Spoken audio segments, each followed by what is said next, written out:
যোৰহাটৰ অন্যতম নৃত্যজ্যোতি ডান্স একাডেমীৰ সৌজন্যত চকীহাটৰ লাচিত শাৰীৰিক চৰ্চা আৰু সাংস্কৃতিক বিকাশ কেন্দ্ৰৰ প্ৰেক্ষাগৃহত দ্বিতীয় বৰ্ষৰ বাবে আজিৰ পৰা আৰম্ভ হয় বিহু নাচ আৰু ঢোলবাদনৰ কৰ্মশালা।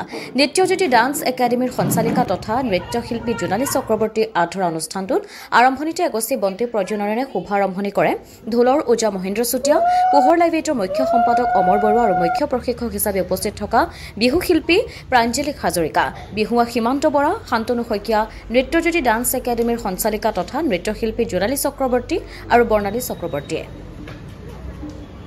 উপস্থিত প্ৰতিগৰাকী বিশিষ্ট অতিথিক একাডেমীৰ তৰফৰ পৰা একোখনকৈ ফুলাম গামোচা, এটা জাপি আৰু মমেণ্টৰে সম্বৰ্ধনা জনোৱা হয়। কৰ্মশালাখনিত যোৰহাটৰ বিভিন্ন প্ৰান্তৰ লগতে স্থানীয় শতাধিক প্ৰশিক্ষাৰ্থীয়ে অংশগ্ৰহণ কৰা দেখিবলৈ পোৱা গৈছে। কৰ্মশালাখনি অহা 1 এপ্ৰিললৈকে অনুষ্ঠিত হোৱাৰ কথা আমাক জানিবলৈ দিছে আয়োজক মণ্ডলীয়ে। ব্যুৰ' ৰিপৰ্ট, পোহৰ লাইভে।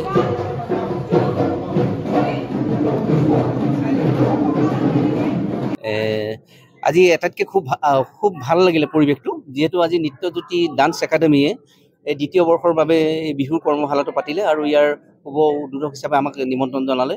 আমি আহি উপস্থিত হ'লোহি আৰু এই অনুষ্ঠানৰ উদ্যোক্তা নৃত্যজ্যোতি ডান্স একাডেমীৰ উদ্যোক্তা আমাৰ জোনালী আৰু বৰ্ণালী, দুয়োগৰাকীকে মই ধন্যবাদ জনাম যে আমাক মাতি আনি এইকণ আমাক সুযোগ দিলে। ৰাইজৰ আশীষ লোৱা, আমাৰ কণ শিক্ষাৰ্থীসকলৰ আশীষ লোৱাটো বহুত ডাঙৰ কথা। আৰু সেইকাৰণে বৰ্ণালীয়ে ফোন কৰিছিলে নেকি, জোনালীয়ে ফোন কৰোঁতে মই একেষাৰে আহিম বুলি কৈছিলোঁ যে মই যাম, ল'ৰা ছোৱালীখিনিক শুভেচ্ছা এটা জনামগৈ। আৰু ভাল লাগিলে, পোহৰ লাইভৰ মুখ্য সম্পাদকো লগ পালোঁ, আমাৰ অমিয়া মাধুৰীকো লগ পালোঁ। গতিকে সকলোকে ধন্যবাদ জনাইছোঁ। আহি থকা দিনবিলাক আগন্তুক ৰঙালী বিহুটো আপোনালোকৰ সুখৰ সুমধুৰ হওক, এই কামনা কৰিলোঁ।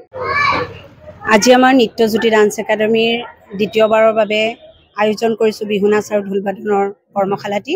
আজি আমাৰ শুভ আৰম্ভণি ইতিমধ্যে হৈ গৈছে। এই শুভ আৰম্ভণি কৰিবৰ কাৰণে মই আমন্ত্ৰণ কৰি আনিছিলোঁ আমাৰ অসমৰ পৰিচিত ওজাদেৱ, ঢোলৰ ওজাদেৱ, তেখেত হৈছে মহেন্দ্ৰ চুতীয়াদেৱ। তেখেত আমাৰ মাজত উপস্থিত আছিলে আৰু আমাৰ প্ৰাগ নিউজৰ পোহৰ লাইফৰ অমৰ বৰুৱাদেৱ আমাৰ মাজত উপস্থিত আছিলে। তেখেতলোকক পাই আমি সঁচাকৈ সুখী হৈছোঁ, কাৰণ আমাৰ এই অনুষ্ঠানটিত তেখেতলোকক পাই আমাৰ ল'ৰা ছোৱালীখিনিও বহুতখিনি শিকিবলৈ পালে।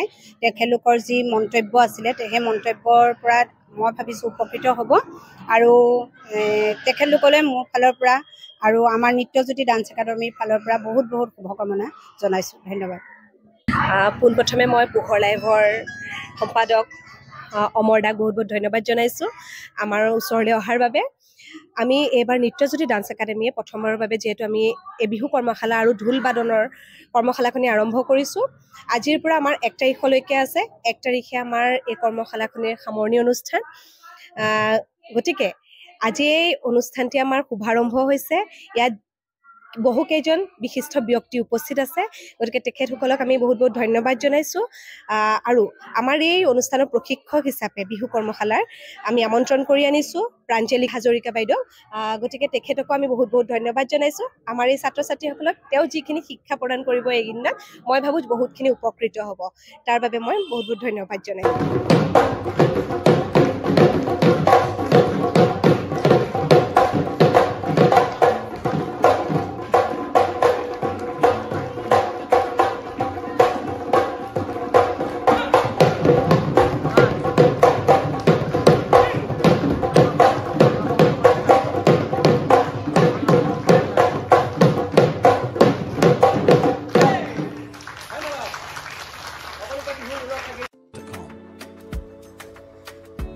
যোৰহাট তথা অসমবাসীৰ বাবে সুখবৰ। উজনি অসমৰ লগতে যোৰহাটৰ শিশু, যুৱক যুৱতী, মহিলাসকলৰ বাবে এয়া সুখবৰ।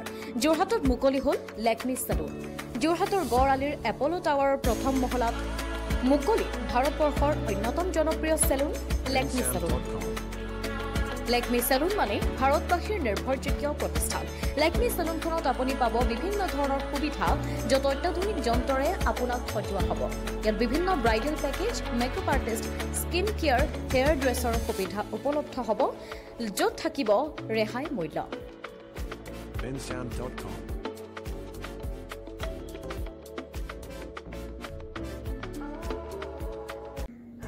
যোৰহাটবাসীৰ বাবে সুখবৰ থানা ৰোড ক্ৰিষ্টেল টাৱাৰ প্ৰথম মহলাত মুকলি হ'ল 7 চফিন চিল্ক এম্পেৰিয়াম নামেৰে এখনি আটকধুনীয়া সাজপাৰৰ বিপণী ইয়াত আধুনিক ডিজাইনৰ পিয়ৰ পাট মুগা এৰি নুনি টছ আদিৰ লগতে বংগীয় হস্ত নিৰ্মিত সাজপাৰ কাঠা ষ্টিচ জামদানি অসমীয়া গহনা টেৰাকোটা গহনা উচিত মূল্যত উপলব্ধ হ'ব বিপণীখনৰ পৰা অনলাইন যোগেদি বা হোৱাটছএপৰ যোগেদি আপুনি আপোনাৰ মন পছন্দৰ কাপোৰ তথা গহনা ক্ৰয় কৰিব পাৰিব ঠিকনা হৈছে ক্ৰিষ্টেল ৰোডৰ প্ৰথম মহলা যোগাযোগৰ নম্বৰ স্ক্ৰীনত আপোনালোকে নিশ্চয় প্ৰত্যক্ষ কৰিছে